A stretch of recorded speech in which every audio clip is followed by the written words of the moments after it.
بسم اللہ الرحمن الرحیم۔ عزیز طلباء السلام علیکم۔ ہمارا آج کا یہ لیکچر جو ہے یہ نیو 10th کے لیے ہے، اور ہم جنرل ضیاء الحق کا دور حکومت پڑھ رہے ہیں۔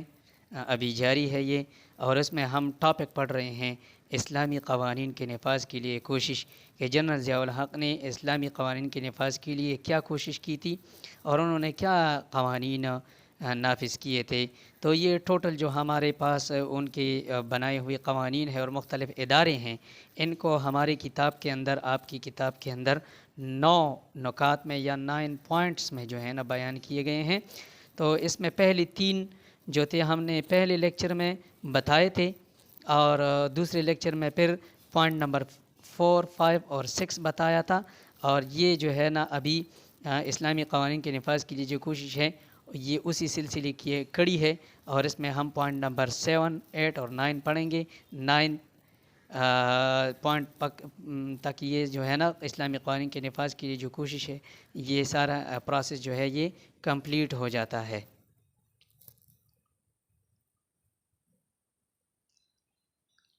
تو آج ہم پوائنٹ نمبر 7 پڑھیں گے، وفاقی محتسب۔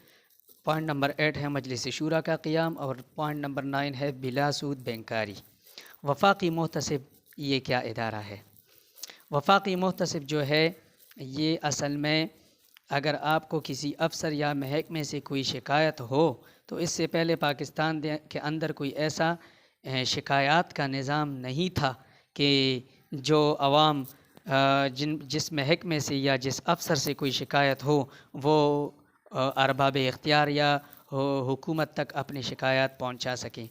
تو اس کے لیے پہلی مرتبہ جو ہے جنرل ضیاء الحق نے اس کا قیام کیا، وفاقی محتسب کو 1981 میں قائم کیا، اور یہ اسی بنیاد پر کہ چونکہ وہ اسلامائزیشن کی پالیسی چلا رہے تھے، تو اسلام میں احتساب یا جو ہے نا احتساب کرنے کا ایک منظم نظام موجود ہے، اور سب سے پہلے جو ہے حضرت عمر فاروق رضی اللہ تعالیٰ عنہ نے اپنے دور حکومت میں اپنے عمال، اپنے وزراء، اپنے محکموں کے خلاف عوام کی شکایات سننے کے لیے اس طرح کا ایک ادارہ قائم کیا تھا۔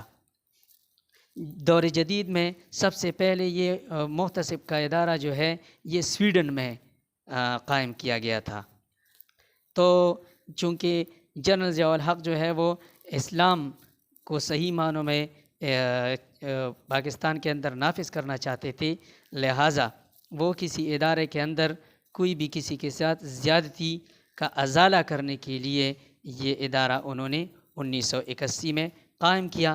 اس کو انگریزی میں امبڈسمن بھی کہتے ہیں۔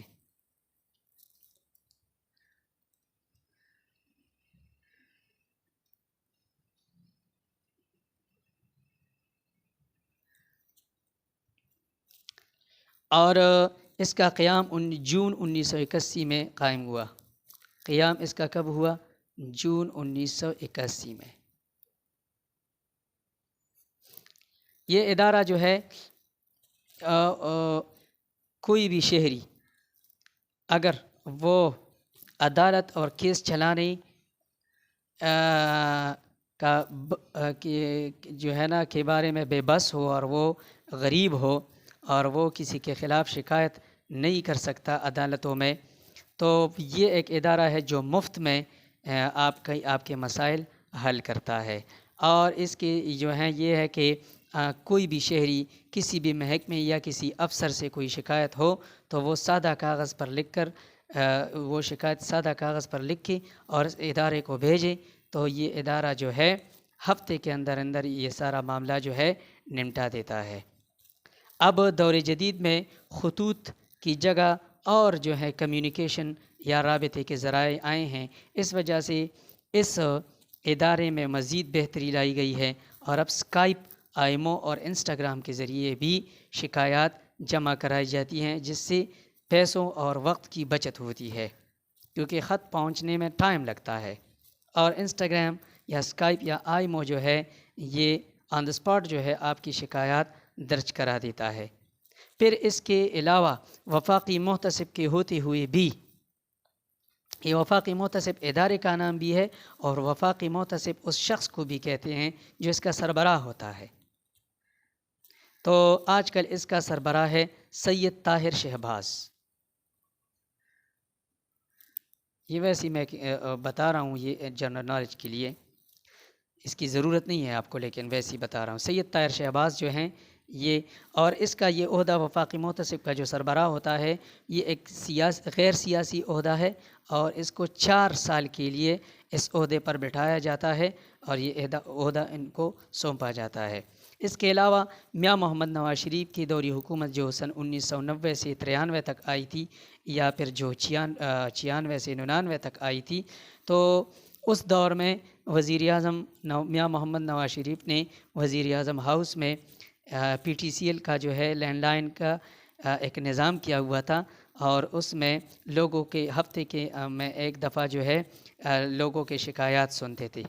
اور اب سوشل میڈیا کا دور ہے، آپ بھی جو ہے نا یہ فیس بک وغیرہ یوز کرتے ہیں، تو آپ نے بھی دیکھا ہوگا کہ آج کل جو یہ پی ٹی آئی کی حکومت ہے، پاکستان تحریک انصاف کی حکومت ہے، تو اس میں وزیر اعظم پاکستان جناب عمران خان صاحب جو ہیں، یہ ہفتے میں ایک دفعہ یا مہینے میں ایک دفعہ جو ہے بیٹھتے ہیں، اور باقاعدہ طور پر جو ہے آن دا اسپاٹ لوگ ان سے شکایات کرتے ہیں، اور وہ ان کا جو ہے جواب دیتے ہیں۔ بلکہ ابھی تو سامنے کیمرے لگے ہوئے ہوتے ہیں، اور باقاعدہ لائیو جو ہے وہ جوابات دیتے ہیں، جو ہم اور آپ سب لوگ جو ہیں نا لائیو دیکھتے ہیں کہ لوگ کیا شکایات کرتے ہیں، اور وزیر اعظم صاحب جو ہیں ان کو کس طرح سنتے ہیں، اور کس طرح ان کو جواب دیتے ہیں۔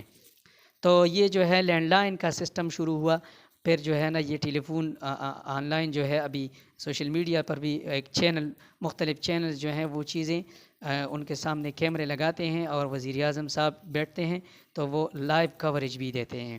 اس کے علاوہ جو ہے اس حکومت میں، پاکستان تحریک انصاف کی حکومت میں، وزیر اعظم ہاؤس میں چونکہ سوشل میڈیا کا دور ہے، انٹرنیٹ ہے، تو اس وجہ سے انہوں نے ایک اپلیکیشن بھی متعارف کرائی ہے جس کو کہتے ہیں سٹیزن پورٹل۔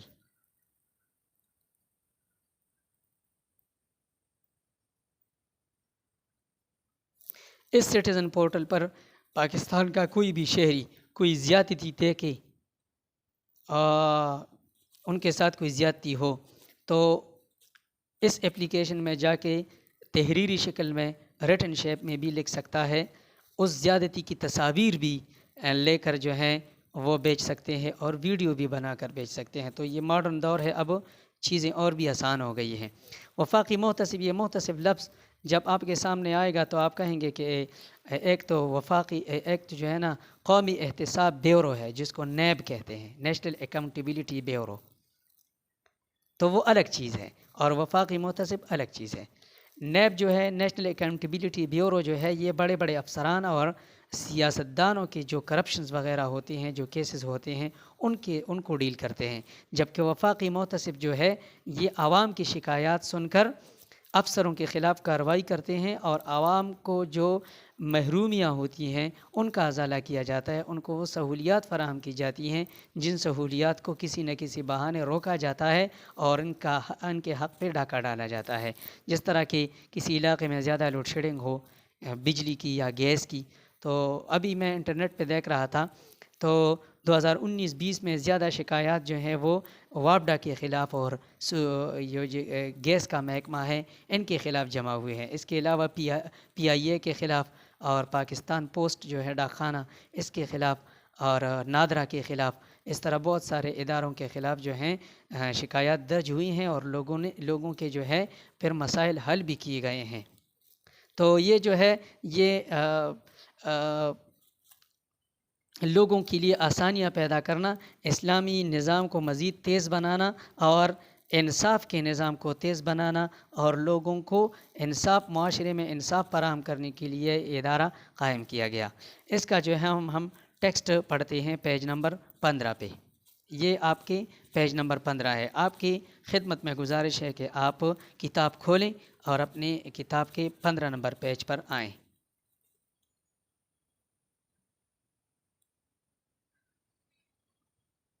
اچھا جی، تو یہ جو ہے پیج نمبر 15، وفاقی محتسب، احتساب اسلامی معاشرے کا ایک اہم حصہ ہے جس کا مقصد انصاف اور قانون کی بالادستی قائم کرنا، مساوات قائم کرنا ہے تاکہ عوام کے حقوق کا تحفظ ہو سکے۔ اس مقصد کے حصول کے لیے جون 1981 میں جنرل محمد ضیاء الحق نے وفاقی محتسب کے ادارے کے قیام کا اعلان کیا۔ وفاقی محتسب کا عہدہ غیر جانبدار اور غیر سیاسی ہے۔ اس عہدے کی میعاد 4 سال ہے۔ کوئی شہری اگر کسی سرکاری محکمے یا کسی افسر کے فیصلے، حکم یا کارروائی کے سبب متاثر ہوا ہو تو وہ سادہ کاغذ پر اپنی شکایات لکھ کر وفاقی محتسب کو ڈاک کے ذریعے بیچ کر ایسے عناصر کے خلاف کارروائی کے لیے درخواست کر سکتا ہے۔ اگر آپ کسی محکمے یا افسر کی کسی کام سے آپ کا کام متاثر ہوا ہو اور بگڑ گیا ہو تو آپ اس کے خلاف شکایت درج کرا سکتے ہیں۔ اچھا، پھر پوائنٹ نمبر 8 جو ہے یہ ہے مجلس شورا۔ مجلس شورا کا قیام۔ شورا لفظ جو ہے یہ مشورہ سے نکلا ہے، اور مجلس جو ہے یہ انسانوں کے گروہ کو کہتے ہیں۔ وہ انسانی گروہ جو کسی قومی فیصلے کے لیے جمع ہوتے ہیں اور مشورہ کرتے ہیں اور پھر فیصلے کرتے ہیں، اس کو کہتے ہیں مجلس شورا۔ آج کل کے دور میں جب ہمارا پارلیمنٹ ہے، قومی اسمبلی، سینٹ وغیرہ، یہ سارا جو ہے یہ قانون ساز ادارہ بھی ہے پارلیمان، اور اس کو مجلس شورا بھی کہا جاتا ہے، کیونکہ یہاں پر ہر بل اور ہر قانون سازی جو ہے اس پر جو ہے ہر ممبر سے، ہر ایم این اے سے رائے لی جاتی ہے کہ آپ اس سے متفق ہیں کہ نہیں۔ تو ایک خاص زیادہ تعداد میں جب ایم این ایز اس چیز پر دستخط کرتے ہیں اور اس کو مانتے ہیں کہ ہاں یہ ٹھیک ہے، تو پھر وہ قانون کا حصہ بن جاتا ہے۔ تو جنرل ضیاء الحق نے بھی اسلام کو اسٹڈی کیا اور اس سے یہ اخذ کیا کہ پیارے نبی صلی اللہ علیہ وسلم نے جب مدینہ منورہ کی ریاست بنائی تھی تو اس میں بھی وہ حکومت اکٹھا نہیں چلا رہے تھے، بلکہ انہوں نے بھی صحابہ کرام رضی اللہ عنہم اجمعین کی ایک گروہ اپنے ساتھ بٹھائے رکھی تھی، جو ان کے ایڈوائزرز تھے، جو مشیر تھے، اور جن کے ساتھ وہ مشورہ کرتے تھے۔ تو صحابہ کرام کے اس گروہ کو جو ہے مجلس شورا کا نام دیا گیا۔ پھر بعد میں پیارے نبی صلی اللہ علیہ وسلم کے وصال کے بعد آپ صلی اللہ علیہ وسلم جب اس دنیا سے تشریف لے گئے، پھر حضرت ابوبکر صدیق رضی اللہ تعالیٰ عنہ آئے، عمر فاروق رضی اللہ تعالیٰ عنہ آئے، تو یہ جو خلفائے راشدین آئے تو ان کے دور میں بھی مجلس شورا قائم تھی، تاکہ حکومتی فیصلے جو ہیں وہ صحیح طریقے سے کیے جا سکیں، اور مشورے میں برکت ہے۔ مشاورت جو ہے یہ اسلامی حکم ہے، اس کا قرآن میں بھی ذکر ہے، اور پہلے بھی ہم آپ کو اس کے بارے میں بتا چکے ہیں کہ اللہ تعالیٰ بھی جب مسلمانوں کے اور مومنین کے صفات بیان کرتے ہیں قرآن پاک میں، تو بہت سارے صفات بیان کیے ہیں۔ اس میں سے ایک صفت یہ بھی بیان کیے ہیں کہ یہ مومنین جو ہیں وشاورہم فی الامر، یہ آپس میں مشورہ کریں گے اپنے کاموں میں۔ تو یہ جو ہے مجلس شورا کا قیام عمل میں لایا گیا تاکہ لوگوں کو انصاف مل سکے اور ایک اسلامی معاشرہ قائم ہو سکے اور اچھے اچھے قوانین بنائے جا سکیں۔ تو یہ ادارہ جو ہے یہ دسمبر 1981 میں وجود میں آیا۔ پیج نمبر 15 پر آپ دیکھیں، یہ تینوں پوائنٹس جو ہیں یہ پیج نمبر 15 پر موجود ہیں۔ دسمبر 1971 میں صدر مملکت جنرل ضیاء الحق نے حکومت اور عوام کے درمیان مؤثر رابطے کی غرض سے مجلس شورا کے قیام کا اعلان کیا۔ مجلس شورا کے ارکان کی تعداد 50 تھی۔ جنرل ضیاء الحق نے جو مجلس شورا بنائی تھی، اس کے ارکان جو ہے 50 ارکان پر مشتمل یہ مجلس شورا تھی۔ مجلس شورا کے فرائض میں شامل تھا کہ وہ ایسے اقدامات کی سفارش کرے جن پر کاربن ہو کر اسلامی معاشرے کے قیام کے بارے میں عوام کی توقعات پوری کی جا سکیں۔ یہ جو ہے نا، یہ لوگ ایسے مشورے دیتے تھے کہ اس پر چل کر اور وہ فیصلے کر کے ایک حقیقتاً جو ہے ایک اسلامی معاشرہ بن سکے۔ تو یہ اس لیے قائم کی گئی تھی، اور نفاذ اسلام کے عمل کو تیز کرنے میں حکومت کی مدد کریں اور ملک میں ایسے حالات پیدا کریں کہ ملک کسی قسم کے بحران کا شکار ہوئے بغیر اپنی اسلامی جمہوری منزل کو طے کر سکے۔ ٹھیک ہے، پھر 9 نمبر پر ہے بلا سود بینکاری۔ پوری دنیا کے اندر بینکنگ نظام جو ہے اس میں سود ہے، جس کو آپ انٹرسٹ کہتے ہیں۔ تو یہ انٹرسٹ جو ہے یہ اصل میں سود ہے۔ جنرل ضیاء الحق اس نظام کو ختم کرنا چاہتے تھے اور وہ چاہتے تھے کہ اسلامی نظام میں بینک ہو یا کوئی بھی ادارہ ہو، قرض دے یا قرض لے یا معاشرے کے اندر جو لوگ قرضے دیتے ہیں اس میں سود نہ ہو، کیونکہ سود کو اللہ تعالیٰ نے حرام قرار دیا گیا ہے اور یہ گناہ کبیرہ ہے۔ تو اس وجہ سے جو ہے انہوں نے کہا کہ جو پاکستان اسلام کے نام پر بنا ہے تو اس کا سارا نظام بھی اسلامی ہو، اور اس میں جو بینکاری ہوتی ہے، جو بینکنگ سسٹم ہے، اس میں سود نہ ہو۔ تو انہوں نے کیا کیا، انہوں نے بینک میں سودی نظام سے پاک جو ہے ایک نظام متعارف کرایا۔ پیج نمبر 15 پر آپ آئیں۔ اقتصادی نظام کو سود کی لعنت سے پاک کرنے کے لیے صدر جنرل محمد ضیاء الحق نے بعض اقدامات کا اعلان کیا، جس کے تحت تمام بینکوں میں بلا سود بینکاری کا نظام متعارف کرایا گیا۔ یہ جو ہے عزیز طلبہ آپ کا جنرل ضیاء الحق کا دور حکومت اسلامی قوانین کے نفاذ کے لیے کوشش، یہ جو ہے اسلامی قوانین کے نفاذ کے لیے کوشش ایک ہیڈنگ ہے، اور اس کے سب پارٹس یا سب ہیڈنگز جو ہیں وہ 9 ہیں۔ پہلی 3 ہم نے پہلے لیکچر میں پڑھے تھے، بعد میں پوائنٹ نمبر 4، 5 اور 6 پھر دوسرے لیکچر میں پڑھے، اور پھر پوائنٹ نمبر 7، 8 اور 9 یہ اسی آج کے لیکچر میں ہم نے پڑھے۔ تو یہ یہاں پر یہ ٹاپک جو ہے اسلامی قوانین کے نفاذ کے لیے کوشش جو جنرل ضیاء الحق نے کی تھی، اور یہ ٹاپک ختم ہوتا ہے۔ اگلا ہمارا ٹاپک ہوگا افغان جہاد اور اس کے اثرات، جو کہ جنرل ضیاء الحق کے دور میں ہوا تھا۔ یہ ابھی جنرل ضیاء الحق کا دور ختم نہیں ہوا، اس میں مزید ٹاپکس رہتے ہیں، تو انشاءاللہ آگے جا کے ہم یکی بعد دیگری ایک ایک کر کے ہم ایک ایک ٹاپک انشاءاللہ آپ کو پڑھائیں گے۔ امید ہے کہ آپ کو یہ سب کچھ سمجھ آیا ہوگا۔ تو اگلے لیکچر تک ہم آپ سے چاہتے ہیں اجازت، تو اللہ حافظ۔